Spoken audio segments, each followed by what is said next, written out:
This is the Elsa Show. Hey, folks, it's Clay Novak. Welcome to the Elsa Show with Clay Novak. Elsa is not here this week. She's down in Florida doing the thing that she loves the most, which is go see those grandbabies of hers. And so you've got me flying solo. It's been busy the last couple of weeks. I was on a vacation last week. I think Elsa was traveling or something, but we're back. The show's back this week. I am hosting solo. Elsa will be back next week. We'll be back together. So bear with me as I try and manage all this stuff that normally Elsa manages. You know, as you guys know who watch every week, you know, I put the topics together. I recommend them, and then Elsa does a lot of the producer responsibility kind of stuff. So when I fly solo, I'm trying to do all this on my own, and it's always a challenge. Today I am recording on Wednesday at 3 p.m. East Coast time, just to give you a time reference. And probably the thing that's at the tip top of all of the news cycles is Fauci's testimony today. And so, you know, Dr. Fauci, spent a lot of time, 40 years working in the government.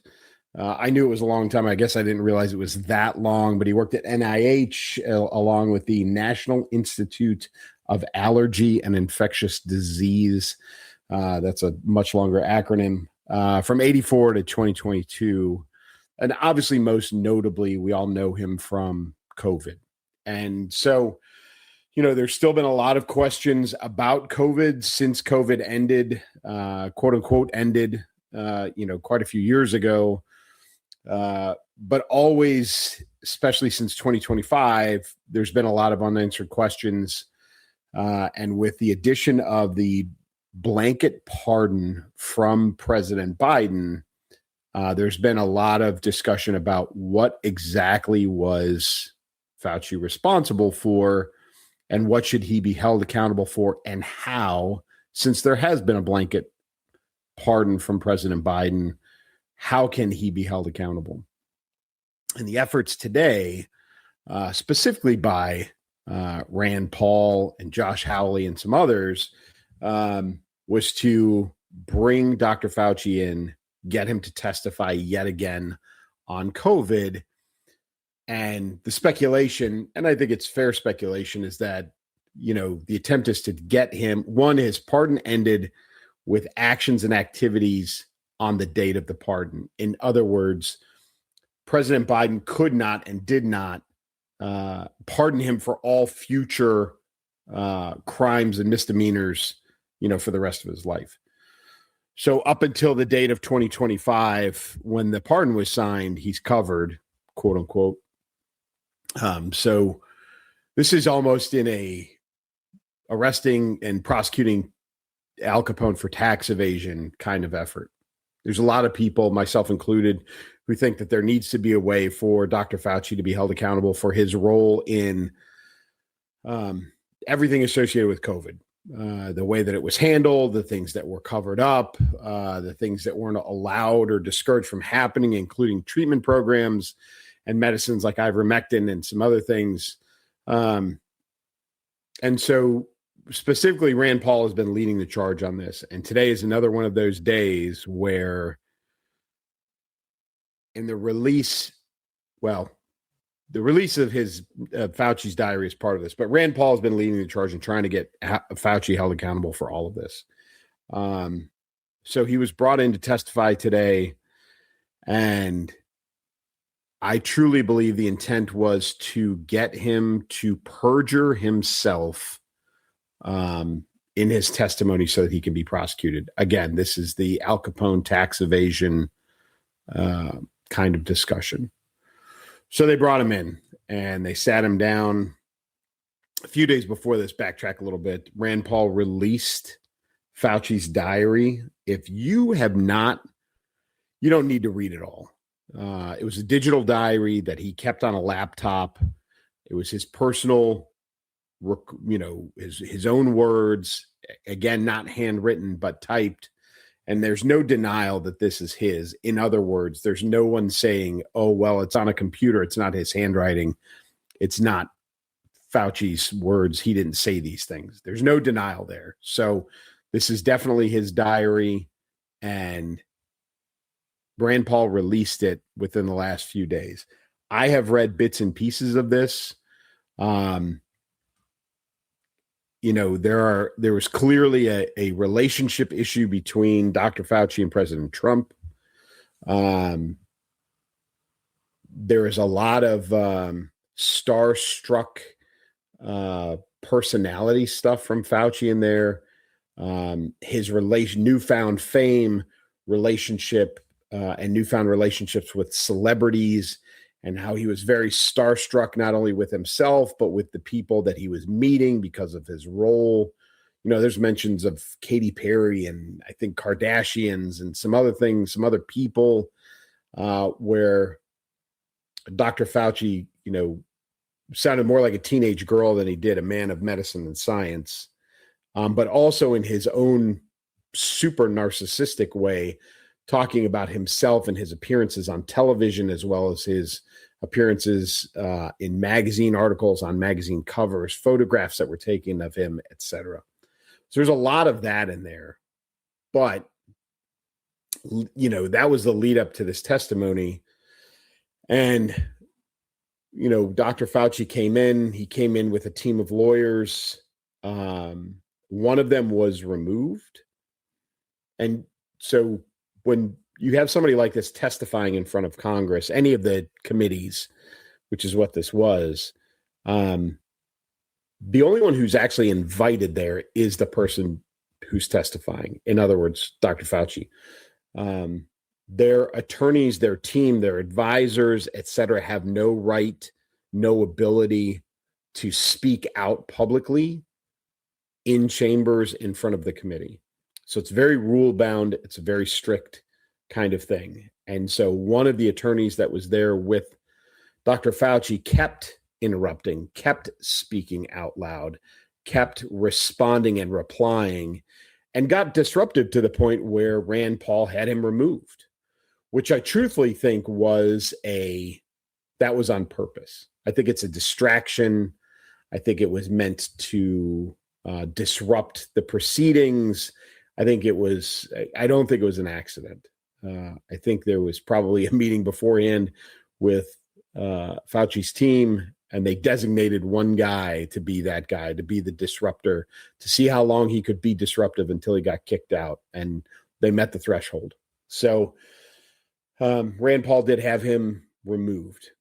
Now, in the midst of all this, Dr. Fauci was asked a number of questions regarding his role in COVID, about his opinions on the origins of COVID, and things in his diary where he spoke about both the gain of function in a lab theory, which most of us agree is the most likely theory, but also on the, wet market, the jump from a animal disease, coronavirus, jumped from animals to humans, being the bats and wet markets in China theory.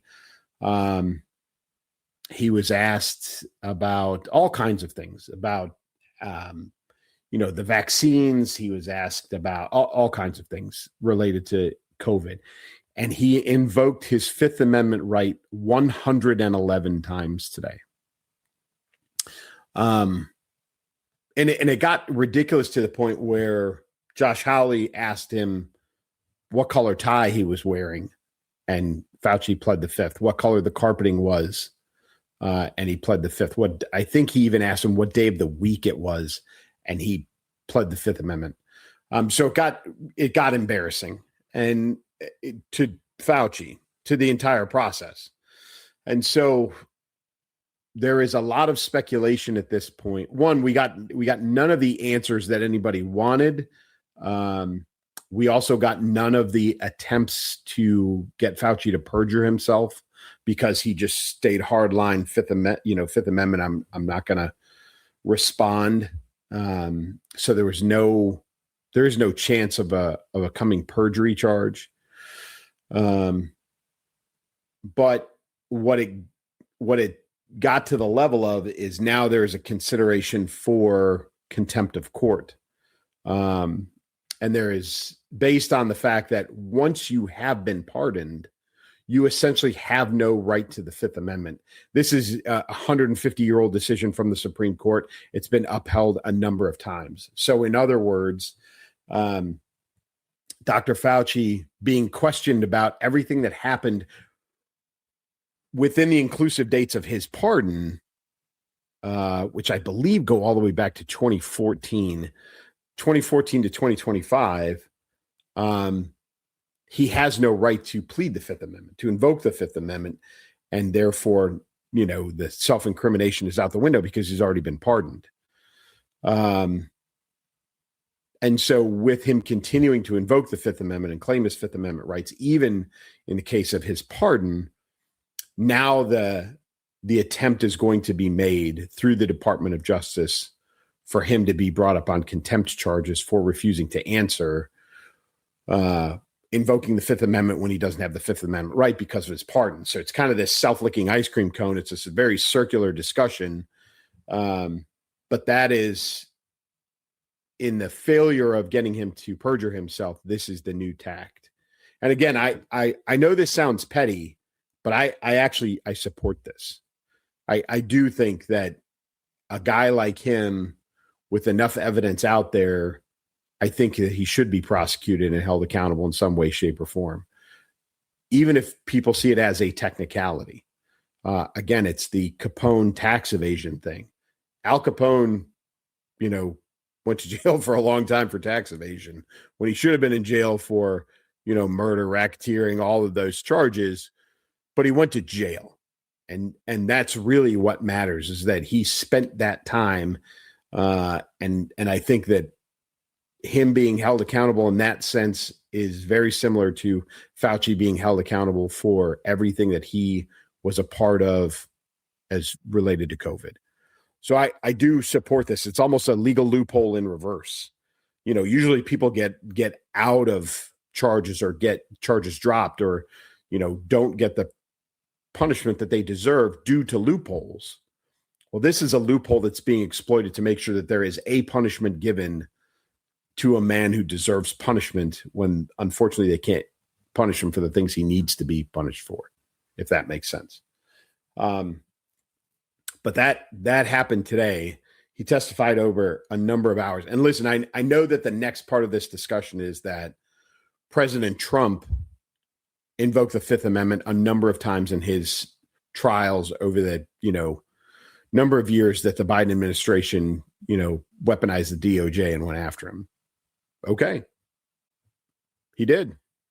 And if they felt that they had a case to prosecute him for contempt of court, then they should have.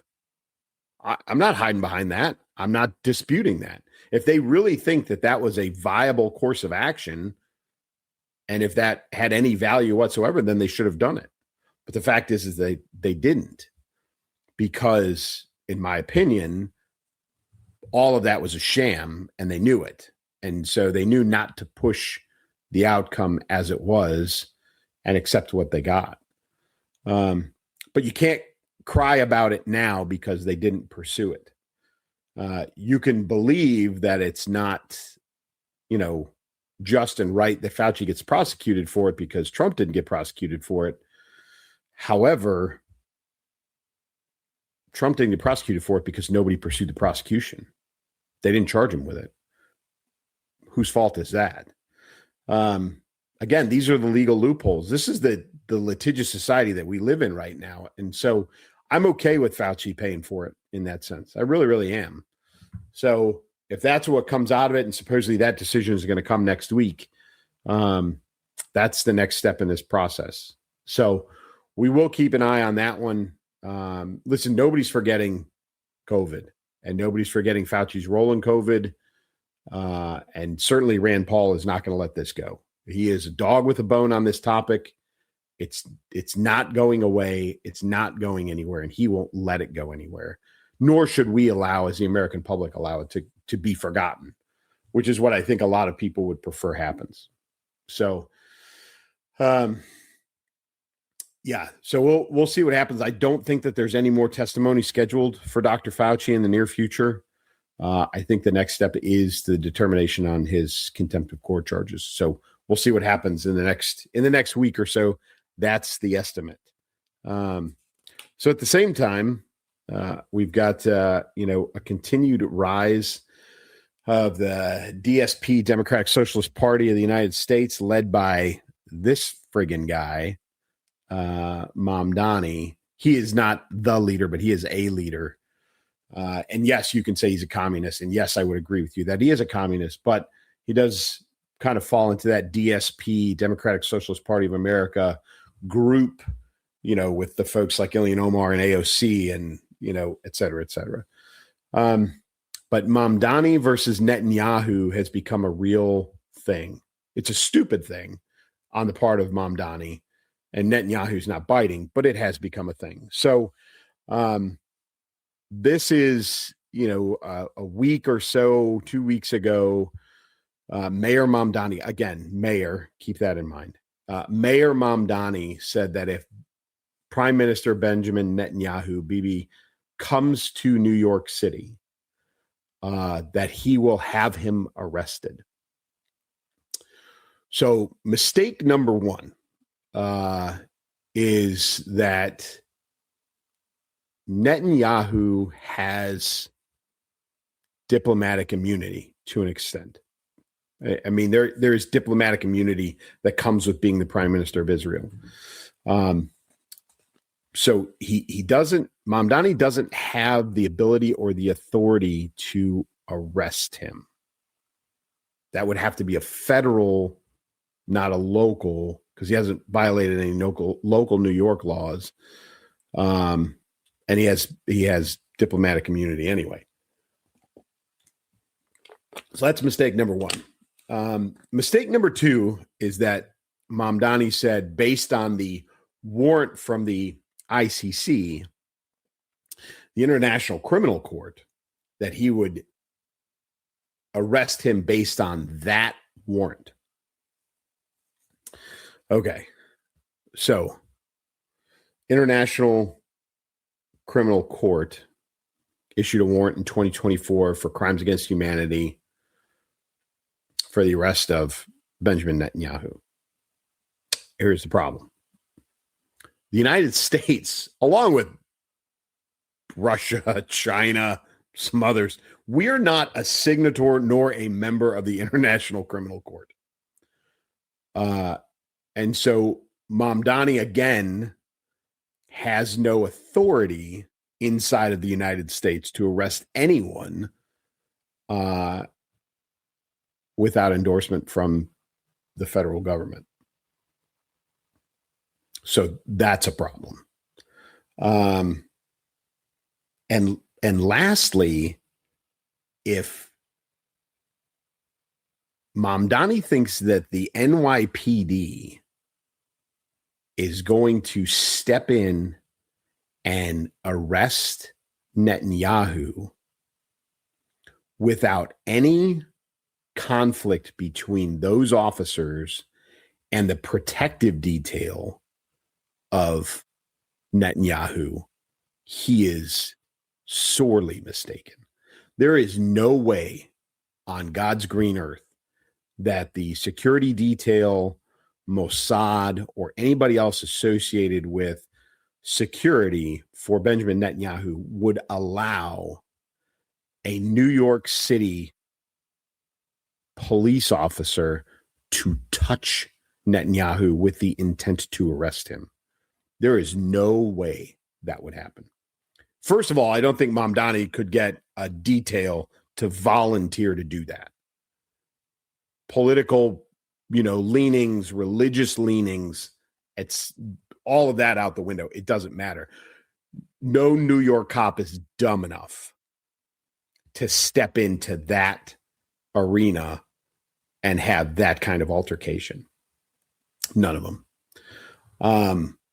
And so I kind of wish that he would make this attempt. I really do.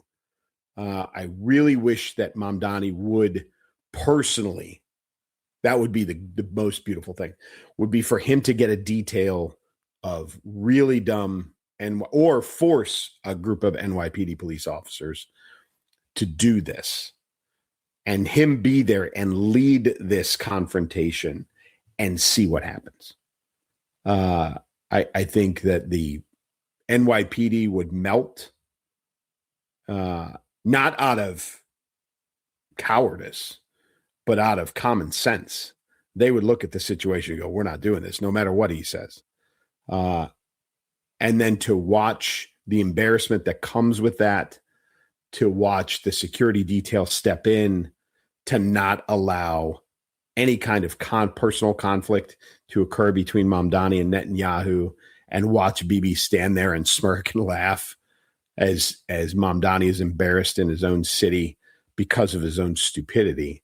That would be a beautiful thing. I kind of wish he would try it. I really do.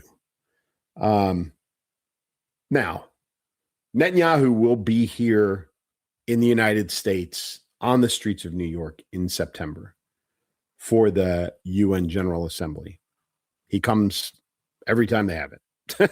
Every time that he's been the prime minister and there's been meeting of the UN General Assembly, I think he has made it, unless there has been some security concerns of some kind. This is not one of those. But he's come every time, and he won't be deterred by somebody like Mamdani. So he has already said that he will be here. And he's called out Mamdani as basically a crap mayor, because you're the mayor of New York City, the melting pot of the United States, where every culture comes to blend. Every nationality, every language, every culture is resident in the city of New York, where Mamdani is the mayor. But he is putting a divide in the city. And this is, in my opinion, very much an Obama tactic. We all know he's been called it, and whether you agree with it or not, you have to recognize the fact that Obama has been labeled as the divider in chief for the 8 years that he was in office. He has, he spent 8 years invoking racial tensions and has fomented those, in the years since he has left office. And I believe that Mamdani is the same within the city of New York between Muslims and Jews. And I think he's doing it on purpose. It's the same tactic, right? He is trying to build a Muslim stronghold within the city of New York. I think he is trying to drive the Jews out. I think that it's a power play. If he can get rid of the Jews and build this Islamic Muslim stronghold in the city of New York, or at least folks that are sympathetic, then he and people of his ilk can stay in power for generations to come. I think that's the plan. And again, it's right out of the Obama playbook. Obama's division, black to white, Democrat to Republican, him driving a wedge at every single opportunity over every single issue possible. That was all a power play to keep Democrats in power and keep him in charge, et cetera, et cetera. And Mamdani is following the same playbook, specifically between Jews and Muslims. And Bibi's not backing down. He said it. I'm coming. I'm coming to New York. He's not going to arrest me. He can't. And listen, Mamdani has backed off and even, cowered a little bit and said he overstated his ability and his authority. But Netanyahu basically called him out and said he can say whatever he wants. I'm still coming to New York, and there's not a damn thing he can do about it. And I'm going to the UN General Assembly. And Mamdani is, the great divider in the city of New York, and he's a crappy mayor. So I don't think, and we've got a month plus before the UN General Assembly, I don't think anything is going to happen. I don't think anything is going to come of this. I think this is very much in the Mamdani way of doing things. This is all for hype. It's all for show. It's to keep him in the national and international news cycle. And that's all it is. I think it's all garbage. It's it's the new grocery stores with 30% lower prices. It's the, freezing rent. It's the, all of the things that he is doing. It's all about the show. And that's Mamdani, because there's no teeth behind this. He can't get away with it. He won't do it. I'll call him out. I mean, not that anybody's going to listen to me, but I would dare him to try it. I would enjoy actually him trying it. I would love to see it. I think a lot of the American public would love to see it. So go ahead and try, Mamdani. Give it a shot. See what happens. See what kind of a big man, tough man you are. And I think that you're not going to get any help. So you better bring a couple of pairs of handcuffs and maybe even a taser with you, and then see what happens when the security detail gets involved. But you're not arresting Netanyahu. It's not happening. So go sit in your mayor's office and allow the big kids to talk over the UN General Assembly. Okay, moving on. But some things just continue to cycle back. So 70 hours of interview tapes have been released, with President Biden being one of the two primary people in the recordings. So these recordings were made way back in 2017. So this is post Vice President Biden. This is public citizen Biden, pre-presidential Biden during the first Trump administration. He was doing interviews with his ghostwriter for his biography, a guy named Mark Zwanitzer, something like that.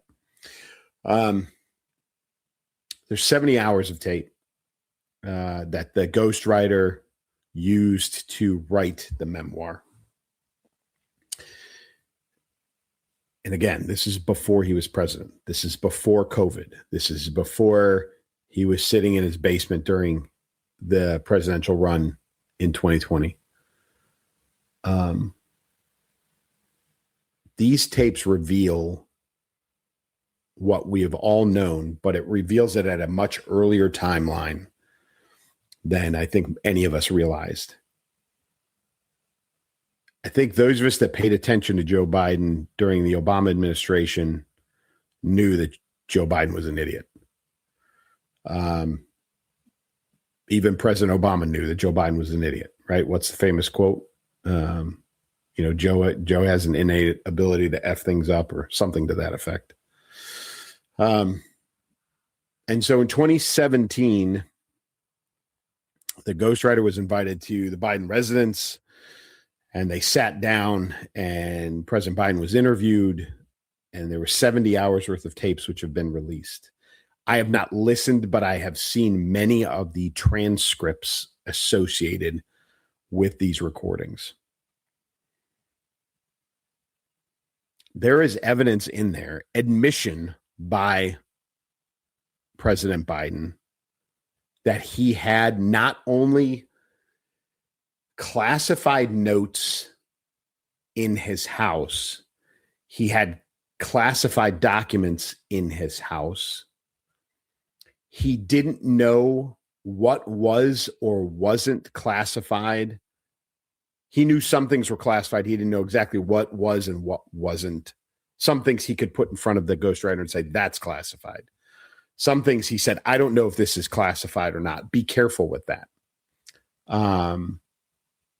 He admitted that he had notes on classified issues that the White House didn't know he had, and he had them in his house, in his personal residence. So there's that. He admitted that. He admitted to not only having them, he admitted to sharing them with the ghostwriter, who, my understanding, did not have a security clearance of any kind. He may have, but from what I have read, he did not have a security clearance. So President Biden having those notes, having those classified documents in his possession, in his home, decided to also share those with his ghostwriter biographer. Another violation. But in those tapes, there is a lot of evidence of the mental decline that we all saw in 2024 during the election cycle. I don't know. I don't remember. I was going to ask you something. It could all be dismissed as he just forgot. I forget shit all the time. But that's not, according to those that have listened to all 70 hours, that's not what this is. There is distinct evidence of memory and mental capacity issues in these tapes, in the 70 hours worth of recording. And so thanks for confirming what we already knew. But again, it's on a new timeline, the evidence is on a timeline that none of us were anticipating or were tracking. Me included, I just thought he was an idiot. I do still think he's an idiot. But I think that the evidence of his mental acuity and his memory issues appearing is much earlier than most of us realized. And so now he's an idiot with a bad memory and potentially mental acuity issues going back to even as far back as when he was the vice president. Not just dumb, but also on the mental decline, which he carried all the way through a 4-year presidency. And people knew it. Right? Now we have evidence. Now we've got evidence that at least at a minimum, his biographer knew it. Or his ghostwriter biographer knew it. There were also, I know, some aides as in presidential aides, vice presidential aides, people that worked for President Biden at the time as part of the recording. In other words, there were conversations had where there were aides in the room or were part of the conversation. So they knew back then that there was an issue. So again, thanks for confirming what we already knew about President Biden. You just gave us more evidence that it was worse than we thought, earlier than we thought. And so everybody involved in the Biden presidency should be held accountable. Everybody. I still say top of the list is his wife, Dr. Jill Biden, and I use the term doctor very loosely. She should be prosecuted for elder abuse. Sorry. Kamala Harris, Vice President Harris, should be prosecuted as well. They all knew, folks. They all did. You can get out of you can ignore the criminal charges of, the Biden crime family or whatever you want to call it with Hunter and everybody else and, Burisma and all of those things. At a minimum, those folks need to be held accountable for allowing him, masking and hiding his mental ineptitude and putting America at risk. It's shameful. And now we've got it on tape. We've got more evidence on tape. So I don't know what all is going to come out of that. Probably nothing. But again, it's a nice reminder, or at least confirmation, that those of us that knew were not crazy. We weren't. All right, let's take a quick tour around the globe as far as there's obviously some global conflict going on. President Zelensky came to the United States, had a meeting with President Trump, which evidently went pretty well. I am still not a fan of the United States getting involved in Ukraine, period. Over and out. Zero. We should have zero involvement. That is a NATO problem. And when I say NATO, I'm talking the European nations that are a part of NATO. And I get it. The whole, like, if he attacks, if one member of NATO is attacked, they're all attacked. Okay, fine.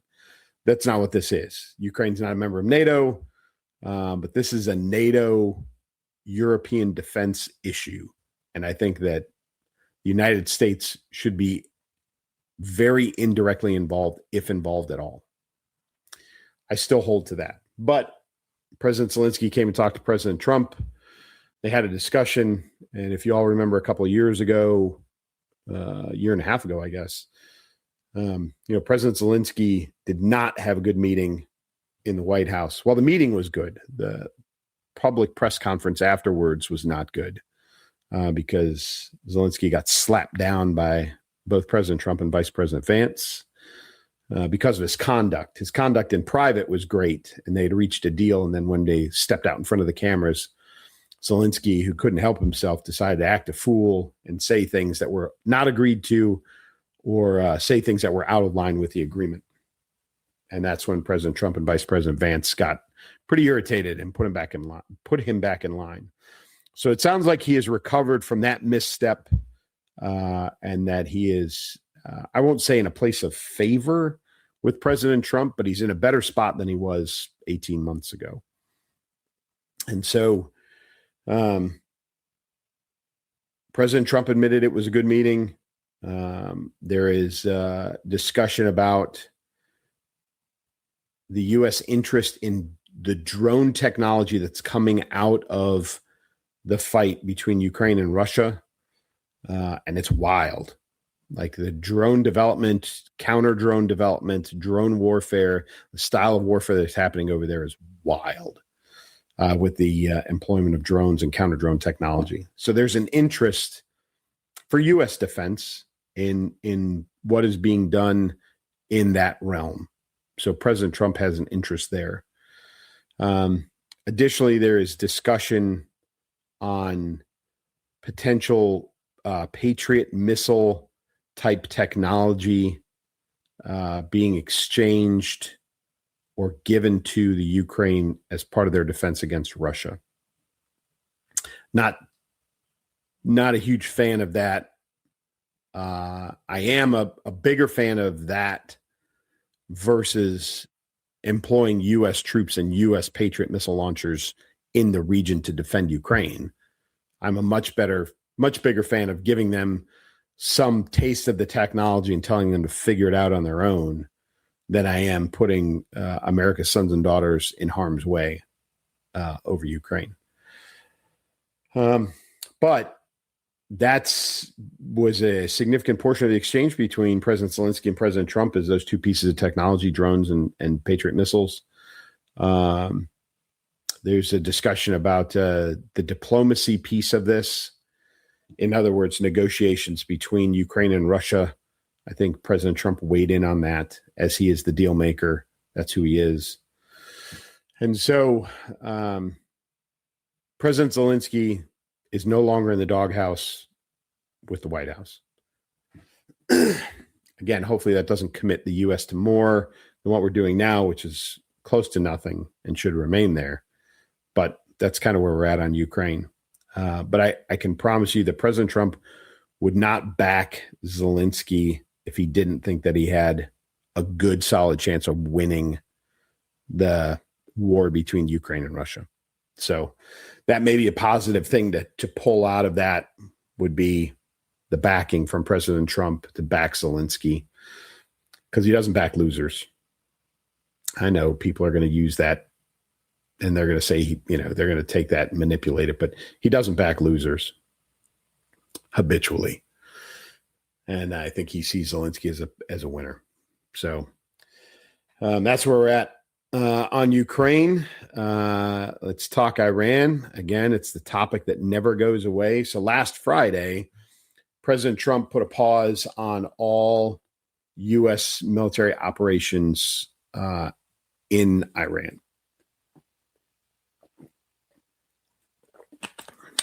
That included airstrikes and drone strikes and fixed wings and attacks into Iran and bombings and all that other stuff. He put a pause on it. And everything's been pretty quiet. Today's Wednesday. last night the Iranians launched ballistic missiles from Iran into Jordan to targeting U.S. personnel and facilities inside of the country of Jordan, Kingdom of Jordan. And so, obviously, after 5 days of quiet and perceived progress with the Iranians, President Trump was not happy. Evidently, there was an expletive-filled response to the Iranian attacks. President Trump dropped some F-bombs in there and made some threats. And I've said this before, and I will say it again. And I will continue to say it until somebody listens to me. You cannot trust anything the Iranians are doing. Nothing. You can't trust a pause in hostilities. You can't trust a memorandum of understanding. You can't trust anything that they say or do. Nothing. And so there is probably going to be a reinitiation of, or continuation, whatever you want to call it, of U.S. strikes inside of Iran. But we're at the point now, folks, where, I won't say we're playing whack-a-mole, but all the hard targets have been hit, and some of them have been hit more than once. So my guess is the ballistic missiles that they launched into Jordan were launched off of mobile launchers. So I'm sure we'll target and destroy those immediately. We'll probably try and find where they were hidden, target that. So these are opportunistic targets. I think the target list that existed at the beginning of this conflict with Iran has been exhausted. And so we're now just taking in new intelligence and building new target lists, but I think they're all short. And I think that, we're getting to the point where we're expending munitions on things that have been hit 2 and maybe even 3 times.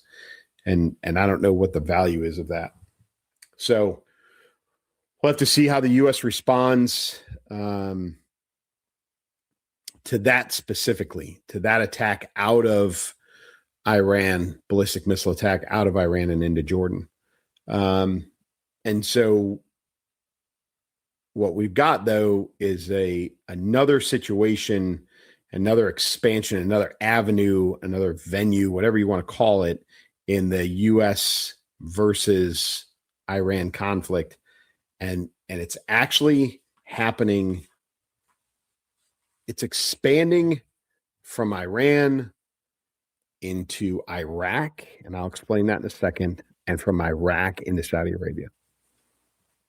So the Saudis joined in, Saudi attack aircraft joined in with the United States in the fight against Iran and the IRGC IRGC sponsored terror network that exists because they just got targeted. So the Saudis joined in. They conducted some airstrikes inside Iraq. Now, I know that sounds confusing, but let me explain. So, biggest picture, you've got the Muslim infighting between Shias and Sunnis, okay? You have Iranians, predominantly Shia, Saudis and others, predominantly Sunni. Iraq has been very split on a number of different occasions on Shia-Sunni divide within the country. There are, within the structure of the Iraqi military, there is something called the Popular Mobilization Forces, the PMF. The PMF are IRGC, Iranian-backed Shia militias that have been integrated into the Iraqi defense structure. So as an example, when I served in Baghdad, the Iraqi army reconstructed post-U.S. invasion 2003. I was in Baghdad 2008-9. So the Iraqi army was responsible for border security and external threats to Iraq, like Iranians coming across the border, right? Those kinds of threats. The Iraqi federal police, who I spent a lot of time partnered with, had the responsibility for counter-terror, counterinsurgency defense inside the border of Iraq. They were a paramilitary organization that were fighting against the terrorists inside Iraq. Then you had the Iraqi police, which were responsible for police type activities, crime, like just crime level stuff, non-terror related murders, thievery, those kinds of things. Well, somewhere, I think 2014-ish, the MFP pulled in a bunch of Shia-backed or Shia-based IRGC-backed terror organizations that existed inside of Iraq, including one that operated in my area of operations in Baghdad, which is Kataib Hezbollah. And they integrated them into the Iraqi defense infrastructure. Those MF or a PMF, right, Popular Mobilization Forces, conducted attacks into Saudi Arabia within the last week or so, attacking Saudi oil facilities. And so the Saudis manned up. They got their aircraft in the air, and in concert with the United States, they killed some PMF dudes who attacked them. And again, so this all wraps into Iran because they're backed by the IRGC. They're Shia. They're backed by an Iranian-backed terror organization inside the Iraqi military structure, conducting attacks into Saudi Arabia as terrorist forces. Listen, folks, this is the Middle East in a nutshell. This literally, you couldn't write this any better to encapsulate how confusing things can be inside of the Middle East. And so the Saudis have said they have no intent and don't want to escalate issues within the region, specifically by attacking into Iraq. That was not their intent. However, they do defend their ability and their right to defend themselves when they are attacked. So they don't want to escalate things, but they're really not being given a choice. And they're really not being given a choice to have to do these things inside of the Iraqi borders because of these organizations that are in the Iraqi military infrastructure or structure that are backed by Iran. I don't think there is any chance that Iraq, they may publicly say that they're not happy with Saudi Arabia.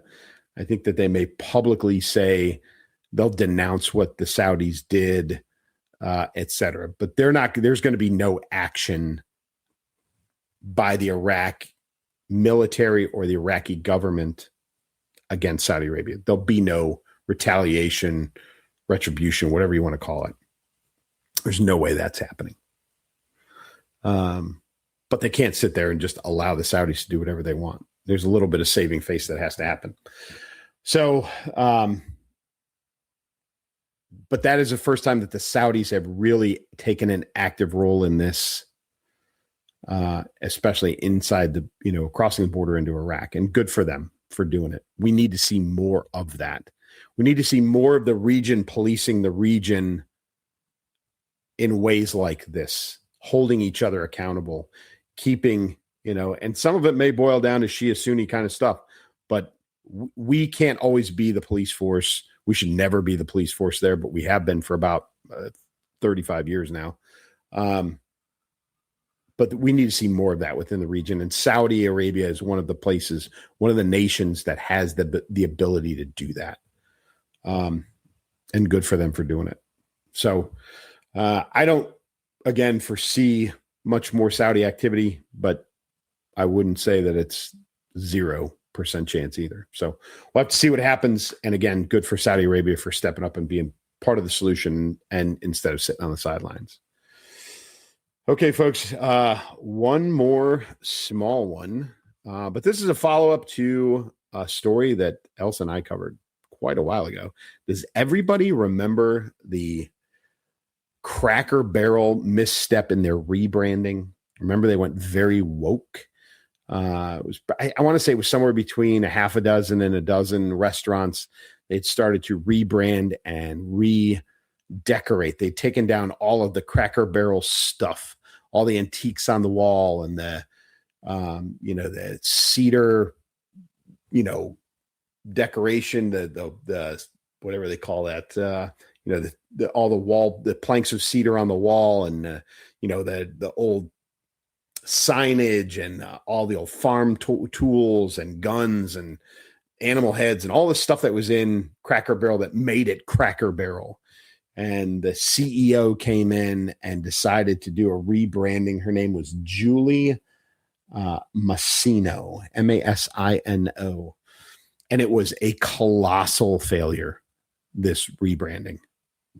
This was a year ago, probably, pretty close. And in those 6 to 12 restaurants, there was massive backlash from fans, from patrons that were like, we don't want this. This is not the Cracker Barrel that we like and we ask for and we come to every week for Sunday dinner or whatever. And it was not received. The feedback was not well received. Well, the feedback was received. It was just feedback that the folks didn't like what was going on. And so that CEO has finally agreed to step down from Cracker Barrel. Finally. What is amazing to me, bordering on appalling, is the golden parachute that she is walking out with. Hold your breath for this one. This is amazing. In her colossal failure, in this perfect example of go woke, go broke, in the millions of dollars of revenue that she lost Cracker Barrel, they are paying her $4.63 million over the next 2 years. And she is being provided personal security for an indeterminate but reasonable amount of time. I don't know why. I know people were upset about Cracker Barrel. I don't think they were that upset about Cracker Barrel. I don't think anybody was vandalizing her house or stalking her in a parking lot. Maybe I'm wrong. Maybe they were. I don't know. But $4.63 million they're paying her over the next 2 years. That is her golden parachute for being a massive failure at her job. I wish I got that kind of payout. I wish I could have screwed up that bad and gotten that kind of payout. Isn't that appalling? I think if you were a stockholder for Cracker Barrel or whatever parent company owns Cracker Barrel, you should probably voice your opinion and voice it pretty loud. I know that this may be an industry norm or somewhere in the realm of a norm, but like this kind of stuff's crazy. $4.63 million for failure. That's what she's going to get in 2 years.